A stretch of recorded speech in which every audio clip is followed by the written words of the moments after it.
Who really was Confucius, this man whose wisdom has endured for more than 2 millennia? Welcome to Collapse, where history comes alive, and each video immerses you in the destinies of those who have shaped the world.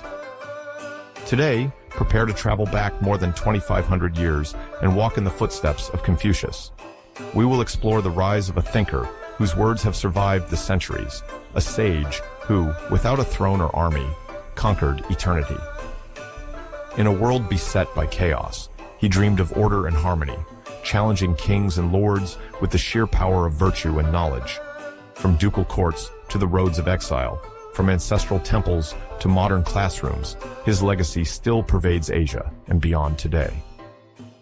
But before embarking on this new adventure, don't forget to like the video and subscribe to the channel so you don't miss anything.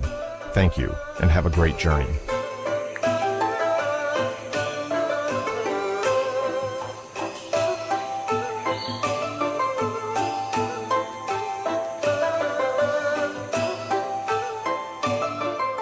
In the 6th century before Christ, the world was obviously not as connected as it is today. Yet, some centers of civilization were already experiencing remarkable growth. In the Mediterranean basin, for example, archaic Greece saw the flourishing of city-states like Sparta and Athens, each gradually developing its political and social institutions. The cult of the Olympian gods structured the culture, while poets and philosophers like Thales or Pythagoras laid the foundations of thinking that would durably mark the history of Western thought. A bit further east, the Mesopotamian empires, heirs of Sumerian and Babylonian traditions, were still spreading innovations related to cuneiform writing, law, and astronomy.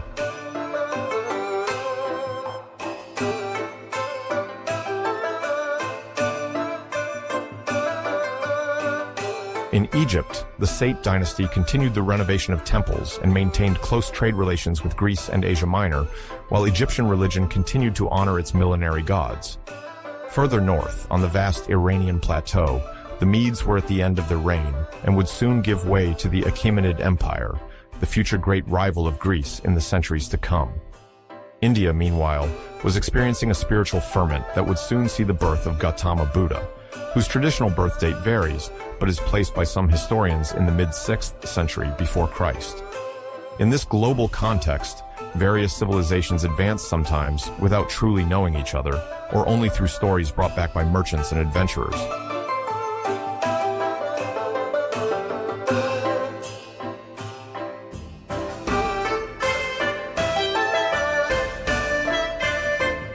It is in China, however, that we will focus our attention, for it is within the state of Lu that the figure of Confucius emerges. To understand how deeply his philosophical and moral work responded to the pressing needs of his time, it is first necessary to draw a quick picture of the geopolitical situation of China in the 6th century before Christ.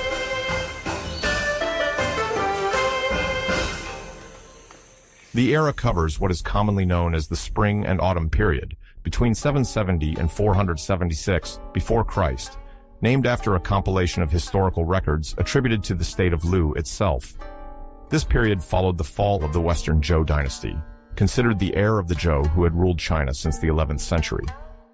Before Christ, the Zhou, once strong and respected, had gradually lost control over the territory, allowing powerful feudal lords to emerge at the head of more or less autonomous domains. From 770 before Christ onwards, the Zhou royal court withdrew eastward into the region of Luoyang to protect itself from invasions coming from the northwest. This weakening of the central power led to a progressive fragmentation of China, which split into a multitude of rival states, sometimes very large, sometimes of lesser importance.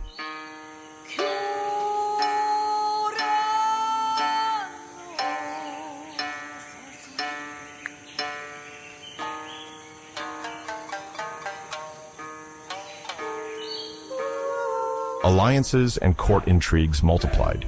Some states grouped together to face the common threat of an expansionist neighbor, while others took advantage of a partner's weakness to turn against it. The heredities, that is, the chiefs of aristocratic clans, disputed authority and privileges. Lineages played a crucial role. Belonging to an influential clan opened the way to important administrative positions, while being of modest extraction hindered any social ascent. In this tense context, Wars were frequent, not only for the conquest of territories, but also to assert the legitimacy of a prince or duke against his brothers, cousins, or even his own uncles. The instability sowed discord everywhere and forced thinkers of the time to question political organization and the best way to govern.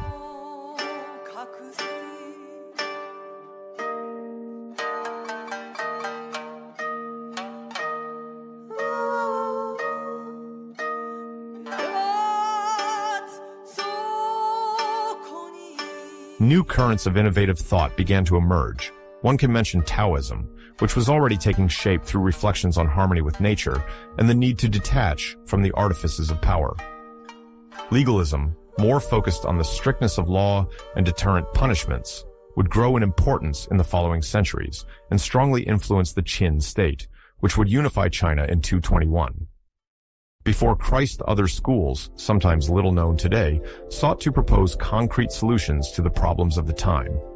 It is in the heart of this intellectual fervor that Confucius was born, in a climate of constant questioning about the nature of virtue, justice, rights, and good governance.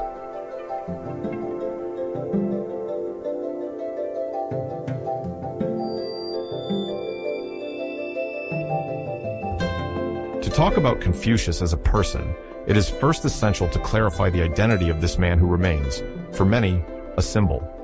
His family name is Kong, his personal name Qiu, which gives Kong Qiu. He is also known by his courtesy name Zhongni, according to the Chinese tradition that requires every individual to acquire a formal, complementary name in adulthood. In the West, the name Confucius comes from Jesuit missionaries who transcribed into Latin the Chinese designation Kong Fuzi, literally meaning Master Kong. Born in 551, before Christ, he was born within the state of Lu, which corresponds today to the southern part of Shandong province, in eastern China. This state was considered one of the cradles of Zhou culture, renowned for its attachment to codified rites and ceremonies, as well as the virtue of its administrators, at least in an ideal sense.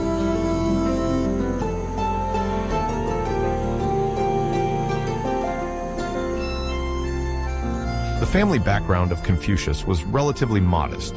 His family descended from an ancient aristocratic lineage that, over generations, had lost most of its privileges.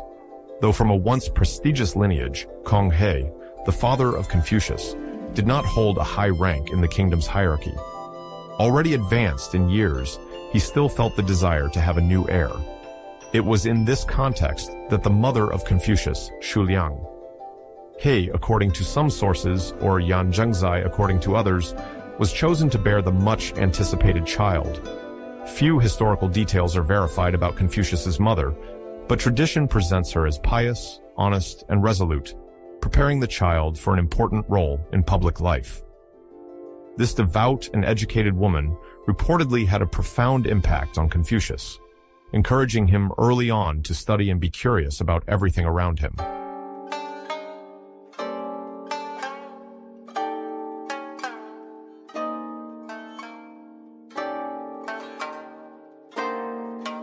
The very circumstances of Confucius's birth have given rise to several legends. Some mention that the mother settled in a secluded place to raise her son away from the prevailing disorder, far from the palaces and the turmoil of the nobility. Other accounts tell that she received omens or prophetic dreams, hinting at the child's extraordinary destiny. It is even said that during her pregnancy, she regularly prayed in temples, asking celestial powers to protect her future son and guide him on the path to wisdom. This exemplary piety supposedly had a strong influence on the spirit of Confucius, who absorbed from a young age a sense of respect for mystical forces and the spiritual heritage of his ancestors. He was also exposed to a worldview in which harmony, respect for rituals, and love of learning formed the foundation of moral life.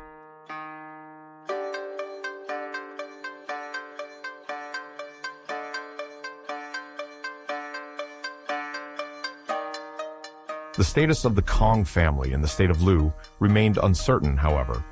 Although originating from an ancient aristocracy, it possessed neither significant territory nor solid political support. In this highly hierarchical society, founded on clan organization, the prestige of a lineage did not always guarantee good living conditions if, as in the case of Confucius's family, financial means were lacking. The father, Kong He, died when Confucius was still a child, leaving his mother to raise him alone. Confucian texts and tradition repeatedly emphasize the devotion shown by his mother in educating her son, despite the modest conditions of their household. Many commentators consider her to have been Confucius's first teacher, instilling in him the importance of learning and a keen sense of filial piety, a central value of Confucian thought that denotes respect towards one's parents and ancestors.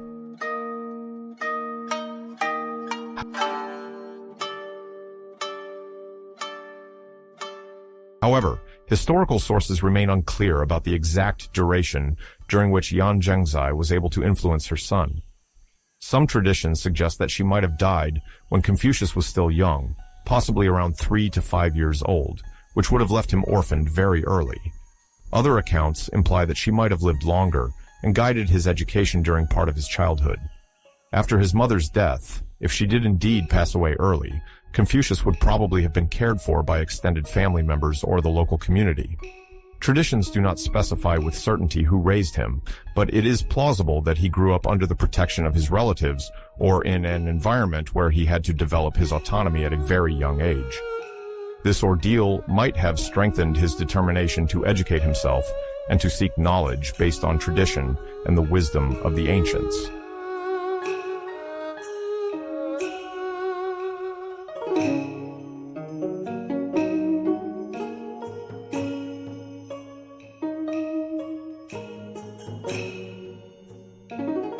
In 6th century before Christ Chinese society, filial piety was a moral pivot, not only in the family sphere, but also in the political sphere. Respect for elders, obedience to authority figures, and knowledge of rights formed the basis of social order. The rites were considered a set of codified practices intended to maintain harmony between the various components of society and to remind each person of their place and duties. Violations of these rights could be perceived as disruptions of the cosmos itself, with the universe conceived as an ordered whole where everything occupied a precise function. Noble families could lose their honor if they did not conduct funerals, weddings, or sacrifices according to rules established since the Zhou dynasty. Likewise, the sovereign himself, who held the mandate of heaven, had to govern with wisdom and integrity, lest he provoke disorder and ultimately lose the people's support.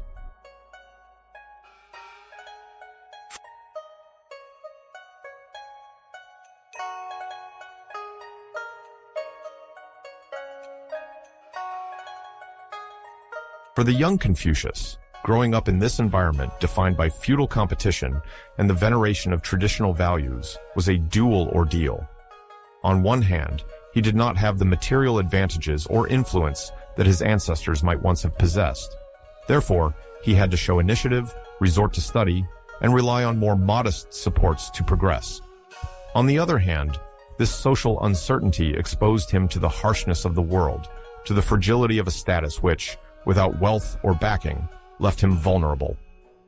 Perhaps it was this relative lack of privileges that motivated him to fully invest in the pursuit of wisdom, in learning the rites, music, history, and later in the writing of his own reflections on morality and governance.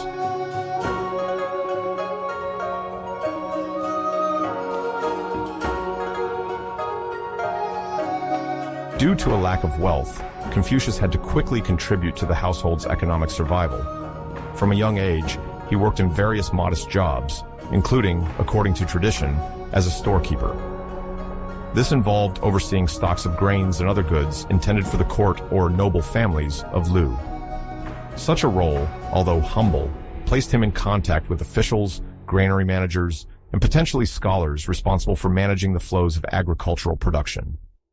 From these encounters, he drew enlightening observations about the workings of authority, the injustices endured by the weaker members of society, and the importance of good administrative organization to ensure public prosperity.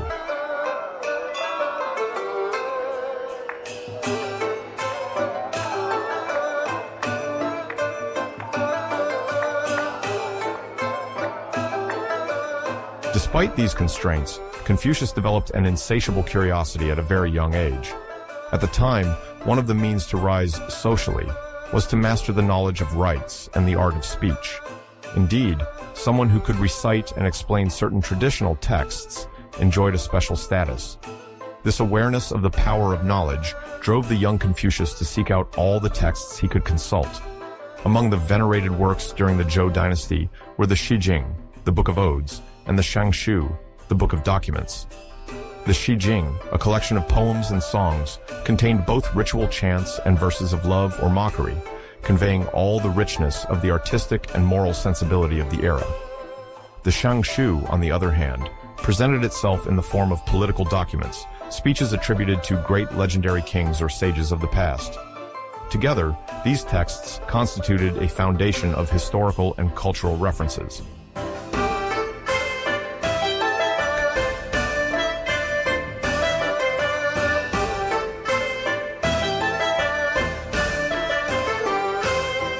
Confucius, at 16 or 17 years old, already demonstrated great ease in reading these works, seeking not only to memorize them, but also to understand the context of their writing and the internal logic of each chapter. It is sometimes said that he did not hesitate to ask pointed questions to older scholars, challenging certain established interpretations. This thirst for learning often led to lively discussions in which he began to develop a personal method of analysis, comparing texts, confronting ideas, and trying to extract general principles. This endeavor, which may seem normal to us today, was at the time a groundbreaking approach, as learning mostly consisted of faithfully memorizing a text without any critical reservations.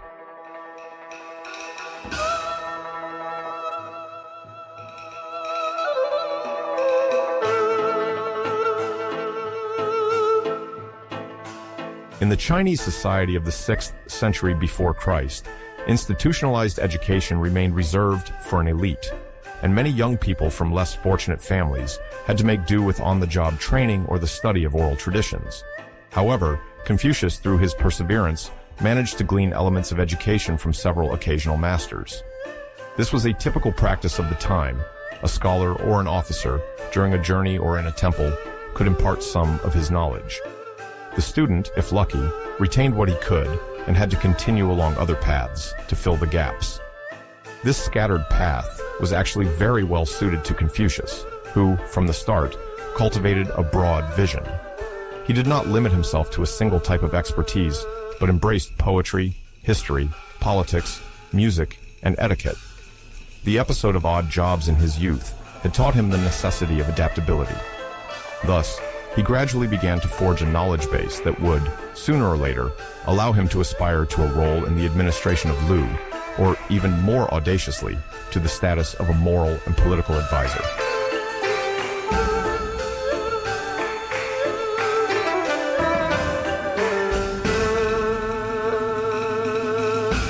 To fully understand the setting in which Confucius operated, let us remember that the state of Lu considered itself the guardian of the traditions established by the Zhou.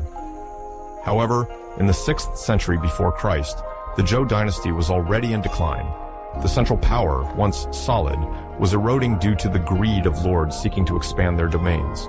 Alliances were made and broken according to clans, leading to bloody conflicts or fragile treaties.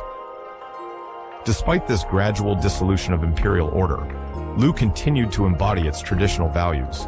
The sacrifices offered to ancestors, for example, remained a highlight of public life. Complex ceremonies were held in temples, where family and royal spirits were honored. However, the political reality proved far from the moral ideal extolled in ancestral texts. Corruption was overtaking dignitaries, palace intrigues were multiplying, and internal wars threatened social balance. Confucius, observing these flaws, began to conceive the necessity of a moral reform, which would involve a sincere return to ritual values and benevolence. His childhood was therefore marked by this confrontation between the solemn teaching of rites and the harsh reality of injustices committed in the name of power.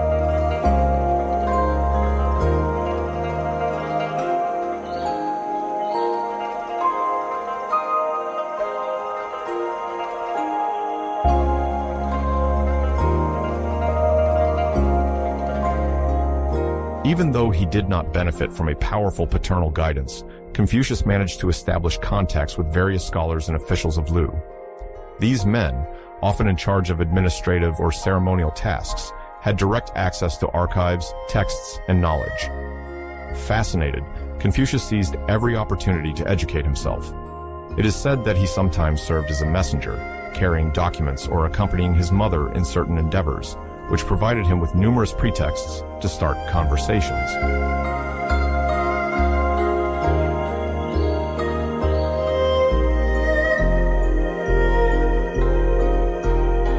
Throughout these encounters, he practiced courtesy, observed how scholars expressed themselves, and acquired the rudiments of political strategy. His humble personality, combined with an unwavering determination, made him stand out. Some scholars, intrigued by this adolescent who was not intimidated by protocol, agreed to answer his questions. Others, more conservative, might have found it insolent for a young man to question the official interpretation of such a verse from the Book of Odes. Nevertheless, Confucius persisted in his quest, demonstrating a remarkable capacity for listening and a desire to synthesize different teachings to bring forth a broader perspective.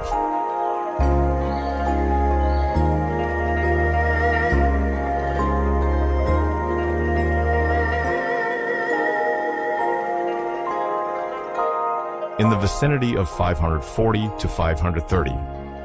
Before Christ, Confucius was now a young adult. His early years of autonomous study had allowed him to develop a very personal method of reading and analysis. Instead of learning mechanically, he preferred to ask questions and make connections between historical events, poems, and rites. Although the testimonies from this distant era are often romanticized, posterity has retained certain anecdotes illustrating this approach.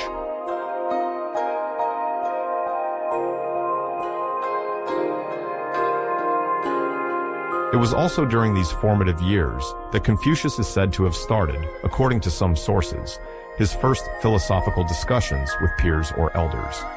There was not yet philosophy in the Western sense of the term, but rather a pronounced taste for the interpretation of classical texts and reflection on individual conduct. Although Confucius was still very young, it is reported that his analytical mind provoked astonishment. He often asked fundamental questions. Why follow one rite rather than another?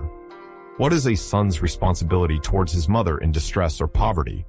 What form of government could truly embody justice? These uncommon questions for a mere adolescent foreshadowed the scope of the thought he would develop as an adult. Nevertheless, it is important to emphasize that nothing yet suggested he would become a famous master. Testimonies indicate that he led a simple life, made of constant efforts to meet his needs. His mother remained the moral force behind each of his progresses, urging him never to lose sight of the goal of an honorable and respected life.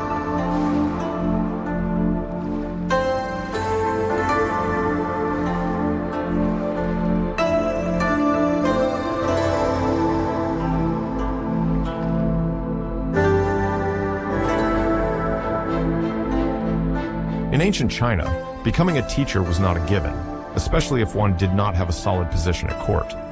Educational institutions, as we know them today, did not exist in the form of large public schools. Teaching was rather passed on through private masters, tasked with instructing their students in small groups, or even individually. Confucius, then about 20 years old, nevertheless chose this path. At first, his ambition was limited to sharing his knowledge, based on the careful study of ancient rites, moral reflection, and the practice of music. In China of that time, music was not mere entertainment. It bore a sacred dimension associated with cosmic harmony and state rituals. Chronicles report that Confucius gave it essential importance, considering music as a means of cultivating social harmony and transmitting ethics.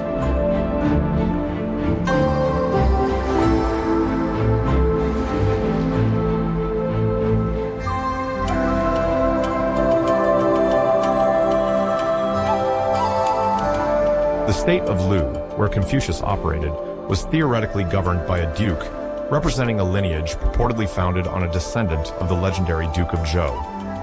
While the authority of the reigning duke should embody the central power in Lu, the reality was much more complicated. Within the administration, three great noble families, the Ji, the Shu, and the Ming, were constantly vying for prerogatives. Their names are often associated with internal conflicts, alliances, and backstage maneuvers intended to sometimes undermine the authority of the duke. In practice, these wealthy and powerful families managed their private armies, held land resources, and controlled government affairs.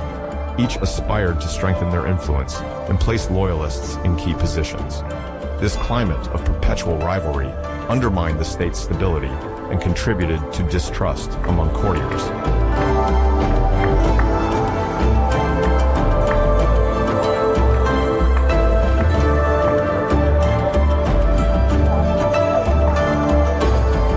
In this universe dominated by clans, Confucius, from a declining family and not affiliated with these powerful lineages, scarcely enjoyed political advantages.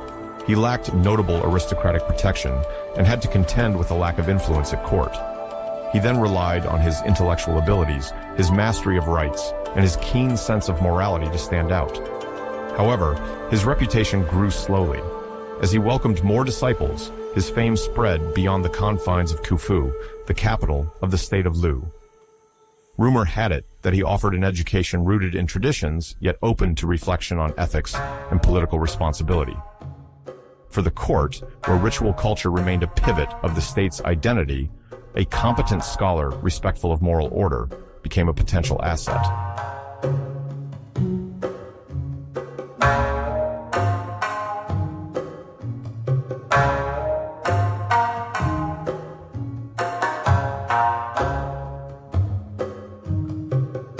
Confucius acquired the reputation of an upright and competent man in the matter of rituals, which, at the time, was particularly valuable. The scrupulous respect of rites was supposed to maintain the balance between heaven, earth, and human society. The rites governed not only religious ceremonies, but also the daily conduct of individuals, family hierarchy, behaviors to adopt in administration, and the way to present oneself before a superior.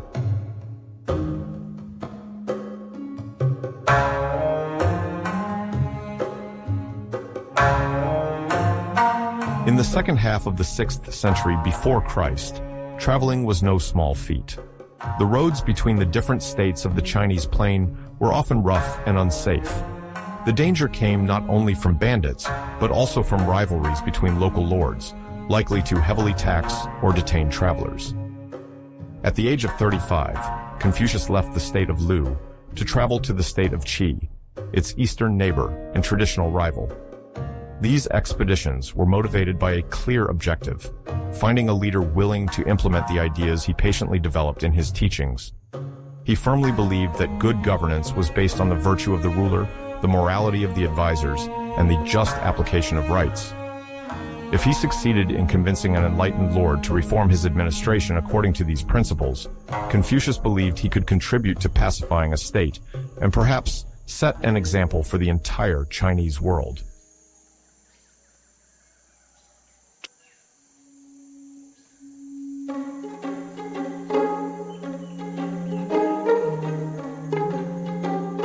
Qi was then a prosperous territory, endowed with a relatively powerful army and whose court enjoyed a cultural reputation. Several scholars, musicians, and officers mingled there, attracted by the country's wealth. According to some sources, Confucius traveled there at least once in the decade 530-520 before Christ. He is said to have met Duke Jing of Qi, a lord whose reign is estimated to expand from 547 to 490 before Christ. Duke Jing of Qi, curious about Confucius's precepts, held a brief discussion with him to understand his conception of the ideal government. The thinker, with his characteristic great conviction, spoke of the necessity for harmony between heaven and earth, virtue as the foundation of authority, and ritual music as the cultural cement of society.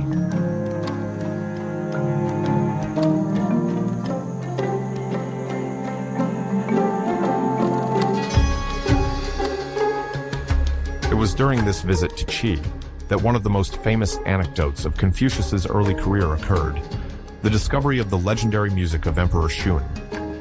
In Chinese tradition, Emperor Shun is a mythical sovereign who was part of the 3 August Ones and 5 emperors, designated as wise, prehistoric, or semi-historical rulers. He is attributed with establishing sublime imperial rites and music supposed to reflect universal harmony. In the state of Qi, Confucius might have had access to an ancient interpretation of this music derived according to accounts from mythological times. The emotional impact was so strong that, it is said, he remained as if transfigured for several days. Some accounts assert that he could no longer even appreciate secular music, so much had the beauty and depth of this sacred chant overwhelmed him. This anecdote, even if likely embellished by tradition, reveals the central importance of music in Confucius's thought. For him, ritual music was a means to maintain the balance of the soul and educate hearts to collective harmony.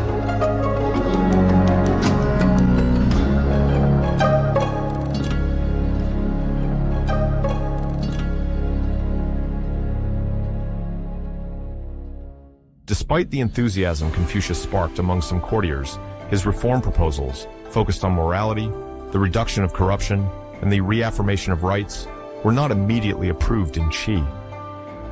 Duke Jing, undoubtedly cautious in the face of internal pressures, feared displeasing the powerful families of his state. Consequently, he did not entrust Confucius with a position capable of profoundly changing the government's workings. After 3 years of waiting without real power, Confucius realized he would not achieve his ambitions in Qi. He then decided to return to Lu around 514 before Christ.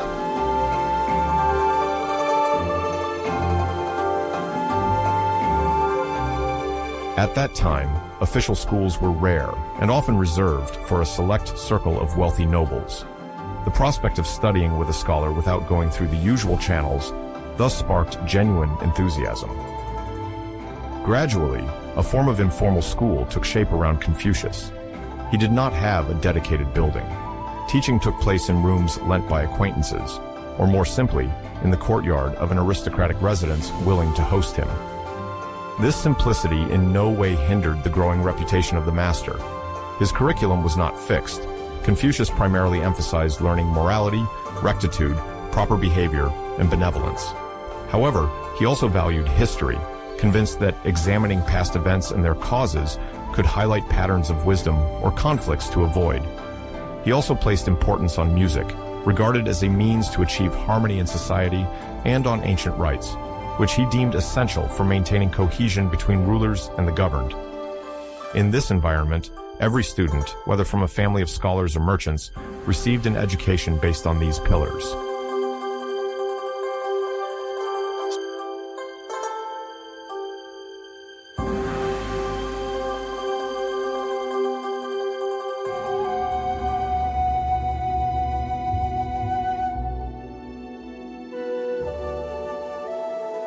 Subsequently, the reputation of Confucius continued to grow.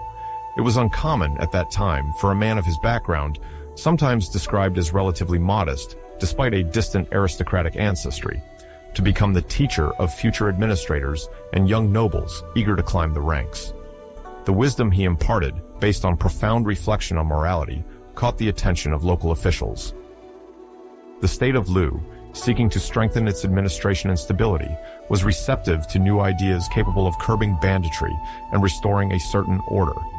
Several magistrates, noting the popularity of his teachings, encouraged the Duke of Lu to take a closer look at this thinker's profile. The Duke, impressed by the master's reputation for integrity and fairness, then entrusted him with a minor administrative position.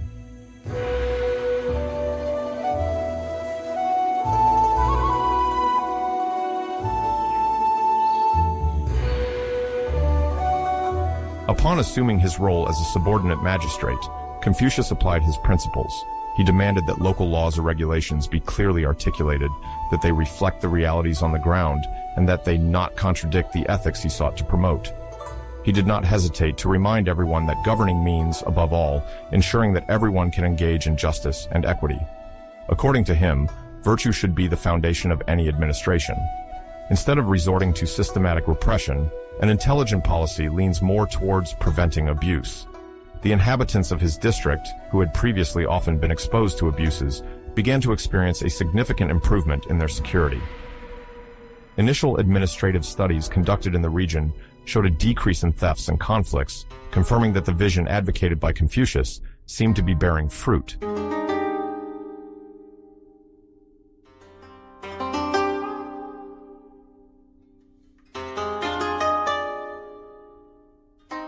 Confucius's reputation then grew in the eyes of the higher echelons. He was offered a higher rank in the administration of Lu, making him an influential advisor capable of making recommendations to the duke and the families controlling the province. Among these great lineages, notably the Mengsun, Shusun, and Jisun clans, which often competed with the duke's authority or sought to influence his decisions for their interests at that time.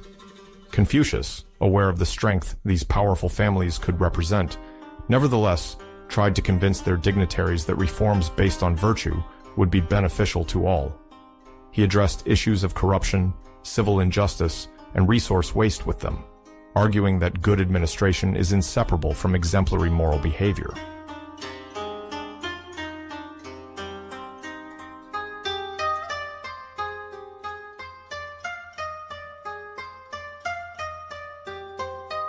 Under his leadership, some local reforms began to take shape. Among the most notable is a new system for supervising subordinate officials, subjecting them to discipline and a more rigorous form of performance evaluation. Confucius sought to end the favoritism that had long prevailed, where dignitaries placed their clients or protégés in positions where they abused their power without tangible accountability. Furthermore, the master emphasized the ritualistic and symbolic dimension of power, urging officials to regularly attend ancestral ceremonies aimed at reminding them of their lineage with former dukes and ancient kings. According to Confucius, these rites are not mere formalities.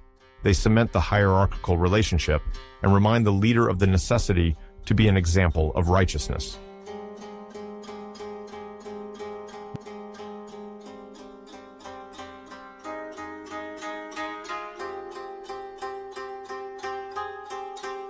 These efforts elicit mixed reactions. Some local figures, attracted by the prospect of a fairer government, vigorously support Confucius. They see it as an opportunity to set the state of Lu on a path of exemplarity, notably through the resurgence of ancestral rituals capable of enhancing the moral authority of the Duke of Lu. Advocates of this vision believe that restoring an idealized past, where rites united the sovereign and their people, would put an end to repeated unrest. However, the most powerful families fear a weakening of their privileges. Well established and fortified by networks of alliances, they do not wish to see their interests threatened by constant appeals to morality and transparency. For them, politics is primarily a game of influence. Blood, rank, and the ability to maneuver are more important than a list of virtues.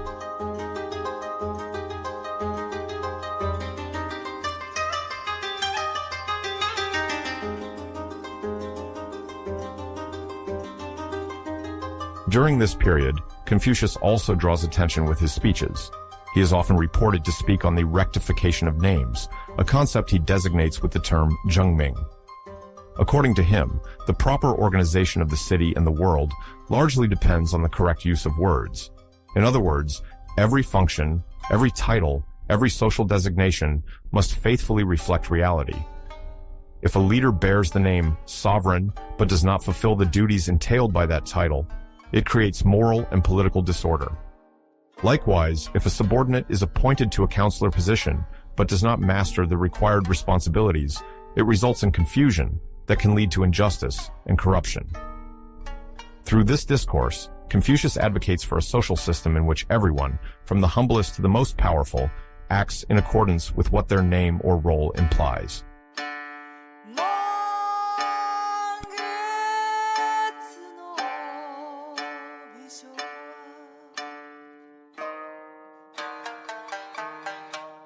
Besides the rectification of names, Confucius regularly emphasizes the notion of ren, benevolence, jiwai, righteousness, and ji, wisdom.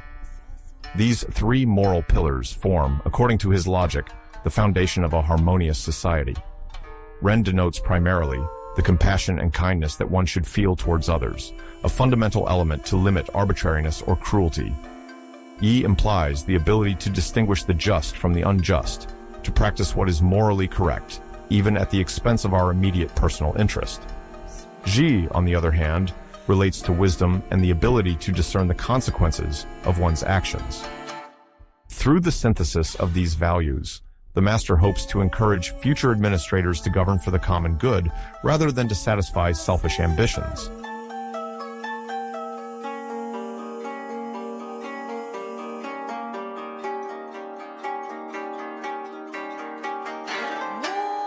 Naturally, this idealistic stance, where virtue stands above the usual maneuvers, is not shared by everyone.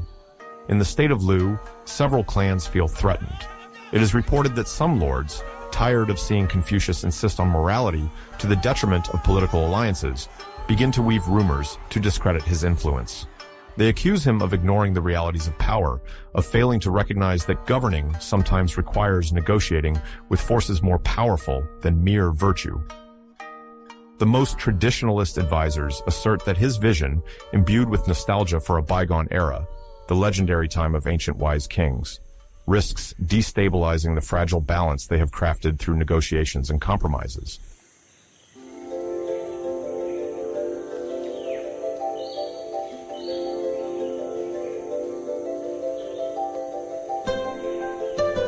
Confucius, in return, does not hide his skepticism towards those who are content with political maneuvers lacking a moral foundation. According to his words, if a state is satisfied with governance oriented toward personal gain, corruption inevitably ends up eating away at the social fabric. Even though he sometimes avoids direct confrontation, he doesn't fail to point out the excesses he witnesses. His speeches against dubious practices, such as the purchase of administrative positions, the construction of sumptuous homes at the people's expense, or the refusal to account for the management of grain stocks, make people grit their teeth. As he is not afraid to name things as they are, some conservatives label him subversive. Paradoxically, these same criticisms give him additional aura in the eyes of his community of students, convinced that their master is a righteous man, ready to defend justice at all costs.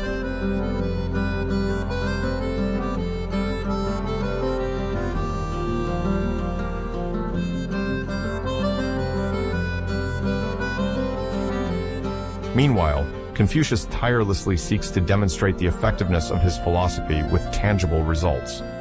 The reforms he manages to get approved, even partially, indeed show a clear decrease in local banditry. Official reports written after his arrival note an improvement in tax collection, a reduction in violence in certain rural areas, and above all, better discipline within the small administration entrusted to him.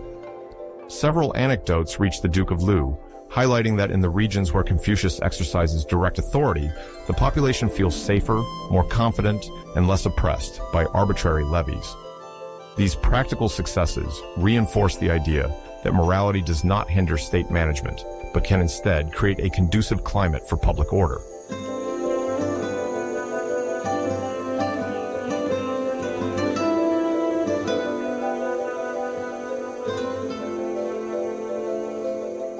However, at the same time, strong opposition continues to grow. Influential families who feel threatened by these principles prefer to bet on tactical alliances, even if it means manipulating public opinion or using the army to restrict the duke's powers. They oppose Confucius's attempts to formalize ancestral ceremonies that would remind everyone that the duke is supposed to be the primary guarantor of justice. According to them, such a symbolic strengthening of princely power risks weakening their own prerogatives, and they do not intend to give up advantages patiently acquired over several generations. The state of Lu is thus experiencing a period of internal tensions between, on one hand, supporters of moral reform, and on the other, a coalition of conservatives and opportunists eager to preserve, even increase, their influence.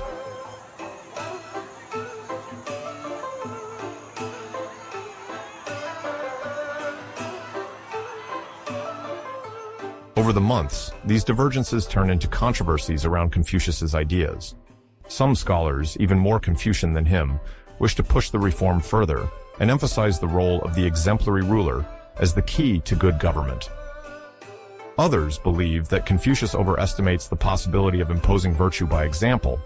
They argue for strict laws and strong state control through the fear of punishment, claiming that only coercion, not virtue, can contain human excesses. Confucius, on his side, responds that if one manages to appoint administrators of high morality, they will naturally inspire citizens to act justly. For him, the fear of punishment only creates superficial obedience, while the virtue of the leader engenders sincere and lasting adherence.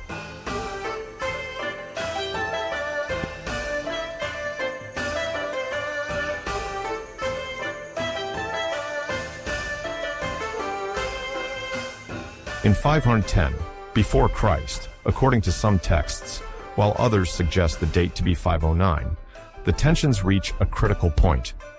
The families most hostile to the reform openly express their defiance and warn the Duke.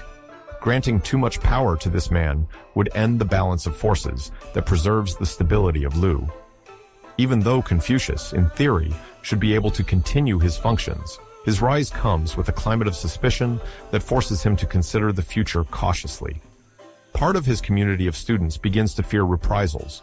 Rumors circulate that henchmen have been dispatched to monitor his activities and possibly urge him to abandon his administrative reorganization plans.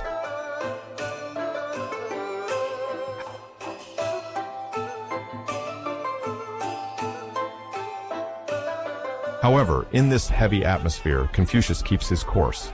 Manuscripts report that he would have delivered a speech advocating the restoration of ancient imperial rites, intended to strengthen the symbolic place of the Duke in society, thus revitalizing the idea of a power based on exemplarity. He then emphasizes the importance for a sovereign to surround himself with genuinely competent ministers, rather than flattering some and buying others. Despite the opposition, he still finds notable support, intrigued by the coherence of his global vision. In their eyes, it is an opportunity to elevate the state of Lu towards a model of virtue that would radiate across other regions, both through internal stability and by the positive reputation conferred by honest practices.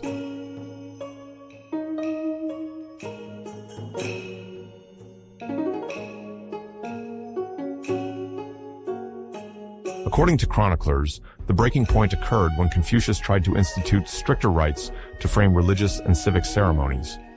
The great families, feeling offended by this interference, then orchestrated a gradual sidelining of the philosopher. Frustrated by not being able to apply his reforms sustainably, and knowing that he would no longer exercise any influence in such a hostile environment, Confucius made the radical decision to go into exile. Around 498 before Christ, he decided to go into voluntary exile. His goal? To find a sovereign capable of understanding and especially applying his precepts. For nearly 14 years, he traveled through multiple domains, presenting his government proposals, meeting other scholars, and sometimes experiencing bitter disappointments.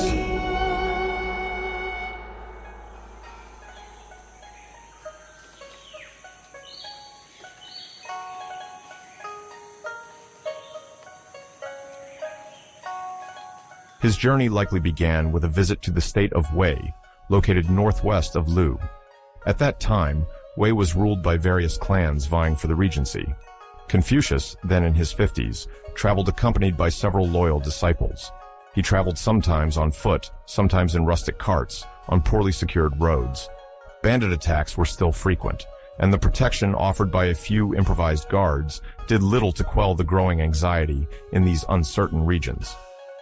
Upon his arrival in the capital of Wei, Confucius attempted to make contact with the local sovereign. Initially intrigued by the master's reputation, the sovereign accepted a few meetings. However, the political atmosphere, undermined by constant scheming, made any substantial discussion illusory. The sage was able to present his vision, to strengthen the prince's authority while establishing a strict moral code, to promote the education of the subjects, and to support honest officials. But the courtiers, jealous of their interests, were not inclined to support such changes. Some advisors politely welcomed him, exchanging views on rites and music. But for the vast majority, the idea of upsetting their privileges was unacceptable. Soon, the philosopher realized he could accomplish nothing concrete in Wei. Despite his disappointment, he decided to continue his journey, still determined to seek a more receptive lord.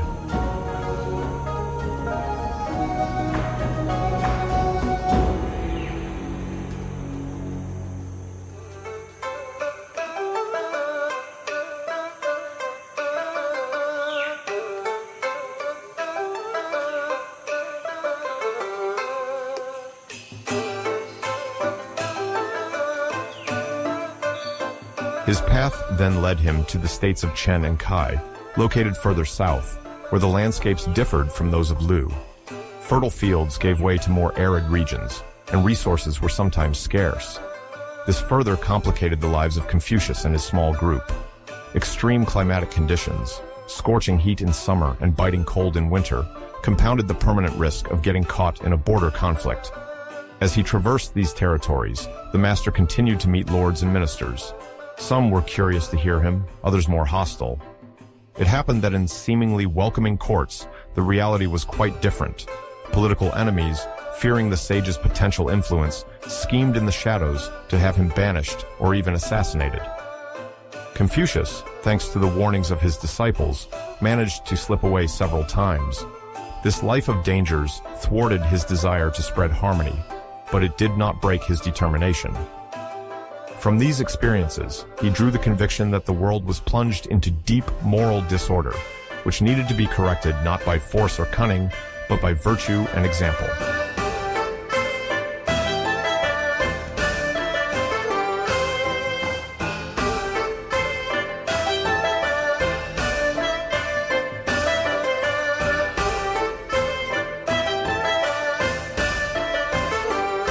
The adventures of Confucius also led to numerous encounters with other philosophers or aspiring thinkers who traveled from one court to another, seeking a generous patron or an opportunity to distinguish themselves. Often, he took part in lively yet stimulating debates on the nature of justice, the importance of education, or the conduct of an ideal prince. The discussions, sometimes heated, revealed differences of opinion. While some advocated law and punishment as primary tools to impose order, Confucius favored virtue and rites. He himself refined his thinking by confronting his principles with opposing arguments. In the state of song, he reportedly met many scholars devoted to the musical tradition, a subject dear to the sage's heart, who saw music as a means to pacify minds and elevate the soul. Despite his enthusiasm for these intellectual exchanges, the implementation of his ideas remained difficult. He was sometimes offered a position as an advisor, but these temporary appointments never resulted in lasting change. The feudal structures remained too entrenched in their military or aristocratic customs to accept a global upheaval prompted by an outsider.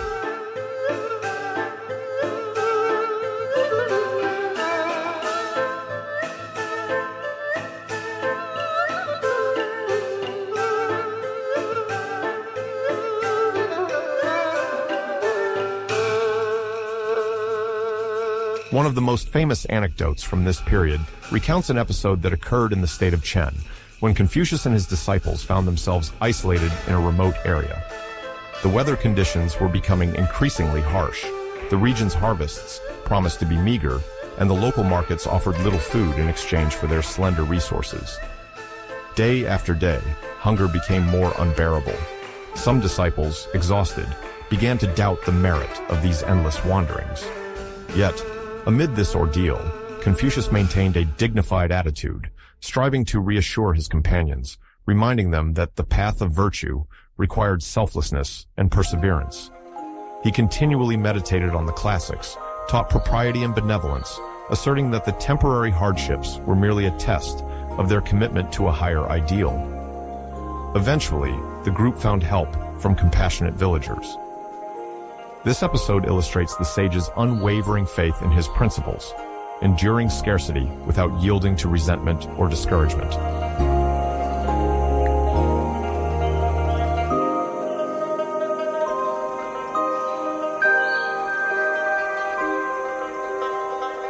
On other occasions, the dangers facing Confucius were of an entirely different nature.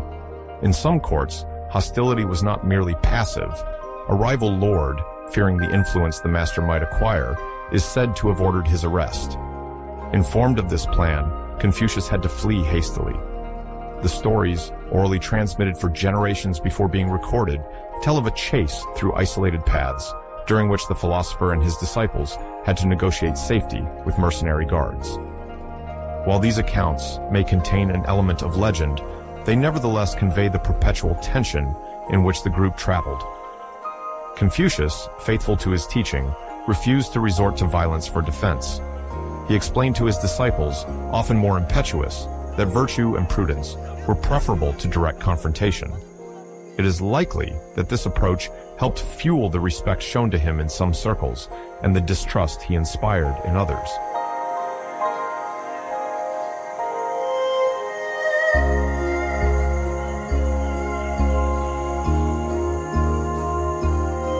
During During this long exile, the relationship with his disciples was considerably strengthened.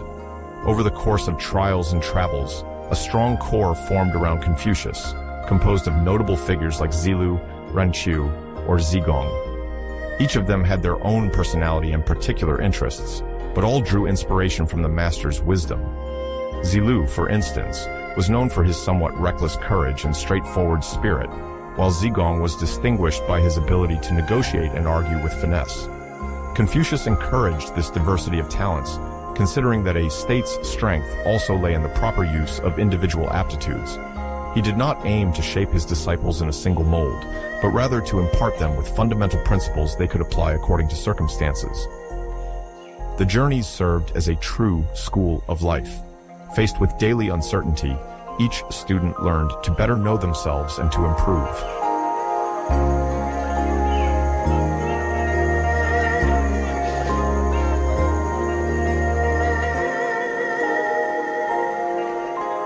Around the mid-480s before Christ, Confucius, after traversing the roads of states sometimes very far from Lu, began to contemplate returning to his native land. Despite the humiliations he had suffered and the time that had passed, he retained a deep attachment to this cultural cradle where his ancestors had lived and where ritual traditions seemed deeply rooted to him. The disciples, for their part, also viewed the prospect of some respite favorably.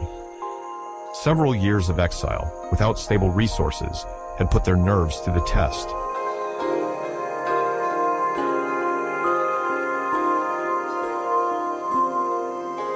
When Confucius received the official invitation from the authorities of Lu, he was in a state of considerable fatigue. His hair was now white, and the years of incessant travel had heavily weighed on his health. As he approached the capital of Lu Kufu, he gauged the welcome that awaited him. The local population, informed of his arrival, began to gather on the roads, hoping to catch a glimpse of him or hear him pronouncing some words of wisdom.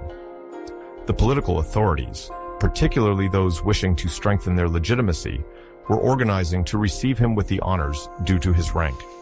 Even though Confucius never held major official power, his ministerial career having lasted only a few years before his voluntary or forced exile, he was already considered a sage with multiple talents, a counselor whose words were precious.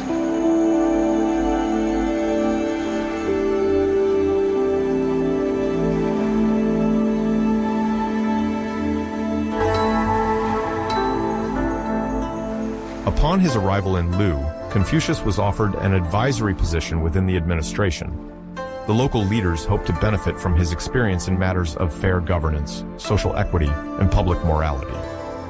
However, Confucius, aware of his age and the accumulated fatigue, knew he could no longer invest himself as he once did in court quarrels, political intrigues, or long diplomatic missions.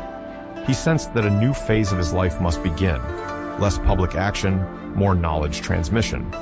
He now preferred to focus on teaching, as both his body and mind required more tranquility. The master decided to refuse any administrative position too demanding or too exposed. Nevertheless, he agreed to give his opinion on some important issues for the Duchy of Lu, while limiting his interventions to ethical and moral principles and avoiding direct involvement in power struggles.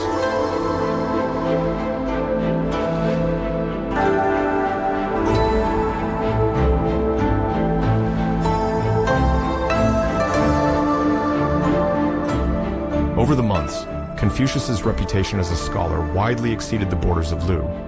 New disciples flocked from all directions. Some traveled long distances after hearing of his return.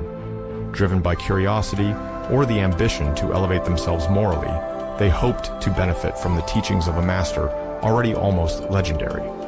Confucius, whom the Chinese would later call the first master, then devoted himself to the training of these young people.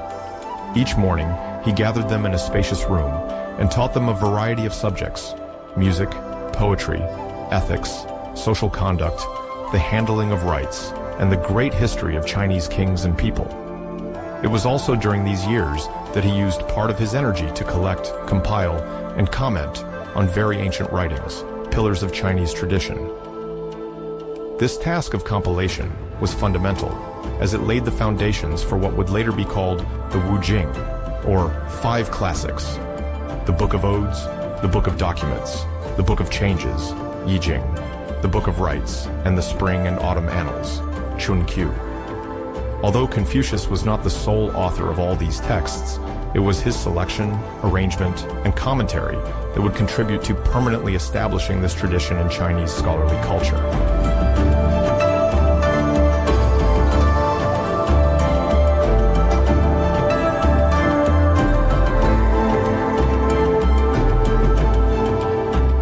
Over the years, although political intrigues haven't completely disappeared, they no longer directly affect Confucius.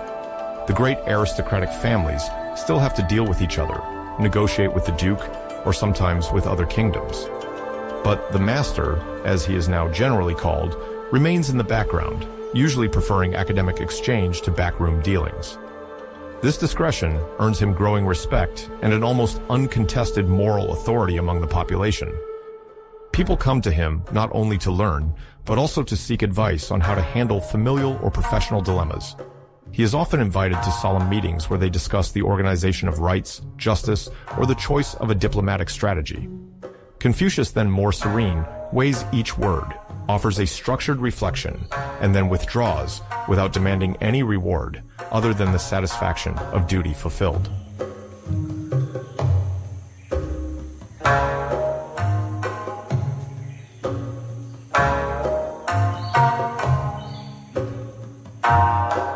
Alas, these moments of intellectual tranquility and moral recognition are overshadowed by personal trials. Among them, the most painful is the loss of his son Kong Li, sometimes simply called Li, whom Confucius had in an earlier period of his life. Details vary according to sources, but it is known that Li's death is a real shock for the sage, already old and weakened. This tragedy plunges him into deep sadness. He turns even more towards study and teaching, seeking in the transmission of knowledge and the practice of rites a comfort in the face of the pain of loss. Some close disciples, also in shock, testify how much Li's death shook Confucius's soul.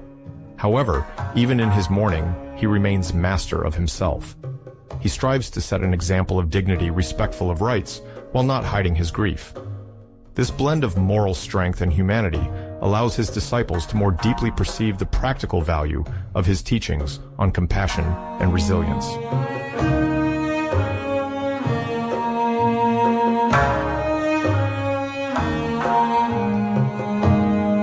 Meanwhile, the circles of disciples around Confucius continue to evolve. Some, having become mature and experienced, leave to travel across China to exercise political functions or, in turn, to found their own teaching circles.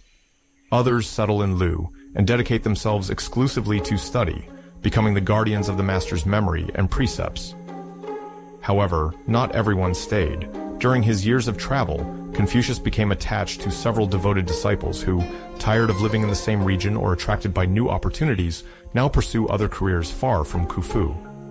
This dispersion is not a failure in itself. In fact, it helps to extend the Confucian influence in other regions. But for a man who cherishes the idea of a united moral community, this phenomenon sometimes adds to his melancholy. He nevertheless understands the necessity of letting them go and serving the way where they are needed.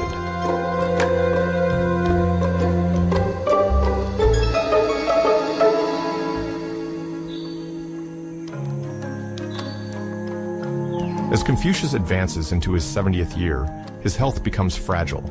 Episodes of fatigue become more frequent, and he sometimes suffers from fevers or pains related to the wear of a harsh life. His entourage often advises him to rest more, to limit his public meetings, and to reduce the pace of his daily teaching. But the scholar, faithful to his mission, persists in transmitting his knowledge to the end.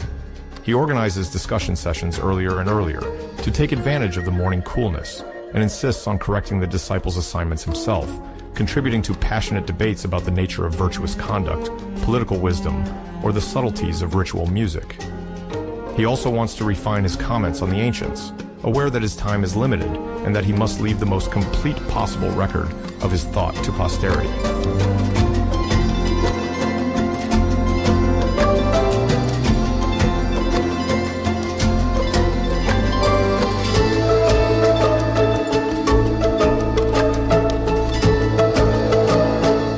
In 479, before Christ, Confucius's health decisively deteriorated. Some mention violent coughing fits or a general affliction that medicine of the time, although quite advanced in the knowledge of plants and acupuncture, failed to completely cure. The months leading up to his death were marked by a noticeable decline. Confucius went out less, his appetite diminished, and he spoke less frequently. Yet, even weakened, he continued to offer short advice to his disciples, reminding them of the foundations of benevolence, ren, righteousness, vied, and propriety, lai. According to some accounts reported in later works, Confucius reportedly uttered these bitter words in his final days: "Heaven has not understood me." It was perhaps a way of expressing that he sensed his era was not yet ready to fully embrace his ideals. However, he did not yield to pessimism. He encouraged everyone to persevere, to remain faithful to the principles of virtue, study, and love of one's neighbor.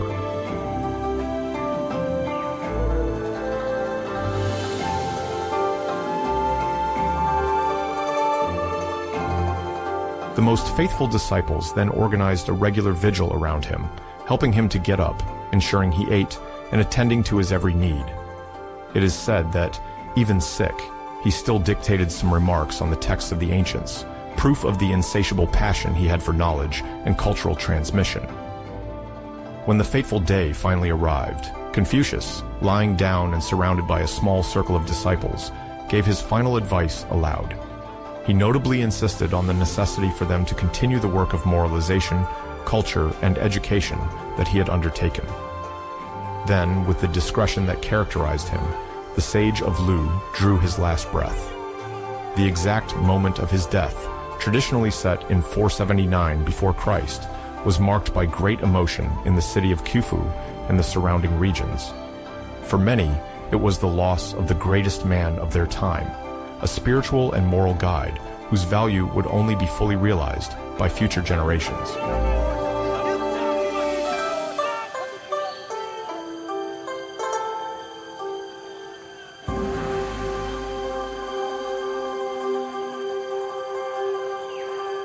Of course, simple but highly symbolic funerals were organized. In keeping with Confucius's implicit wishes, the rites were conducted with a sobriety that left no room for unwelcome pomp. The master had always advocated respecting traditional rituals while avoiding ostentatious displays, which were considered contrary to the moral balance promised by the way of the mean. The disciples took care of every detail, from preparing the coffin to organizing the offerings and the mourning period. Witnesses reported that the emotion was intense, with everyone wanting to express their gratitude for all that Confucius had brought to the community. Many inhabitants of Lu wished to participate in this modest ceremony, as his figure had now extended beyond the circle of scholars to touch artisans, peasants, and other common folks who saw in him a man of exemplary virtue.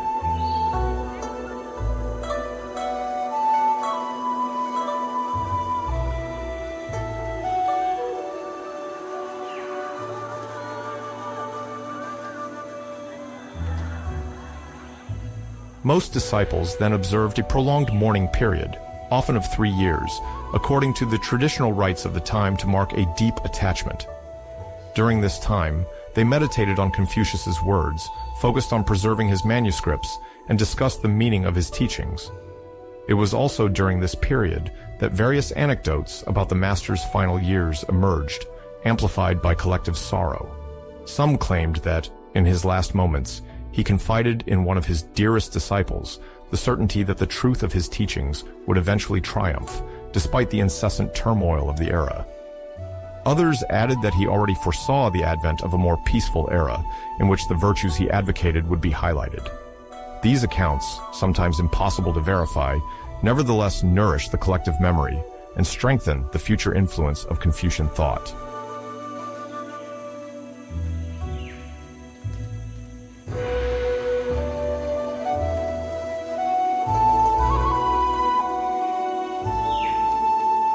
Confucius, in all his humility, never claimed to be a saint.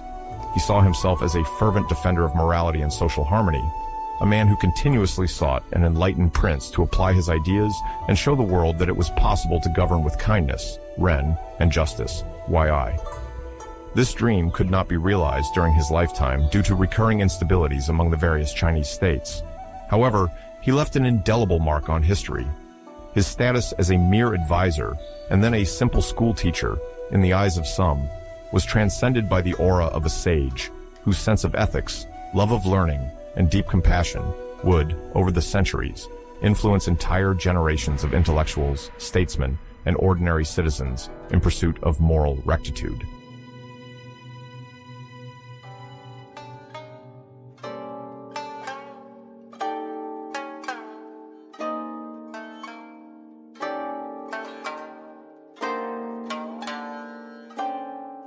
After his death, the disciples undertook the delicate task of gathering and organizing his sayings.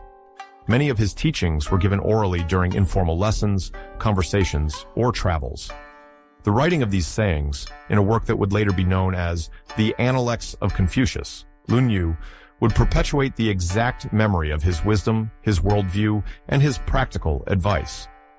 These Analects, along with other key texts of Confucianism, would become pillars of Chinese tradition, forming the basis of a doctrine that, under the Han Dynasty, between 206 before Christ and 220 Anno Domini, would become state ideology.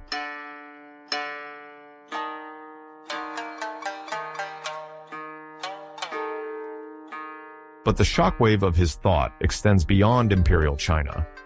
Through cultural and commercial exchanges, particularly thanks to the Silk Road, his ideas influence Japan, Korea, and Vietnam, where they take root durably.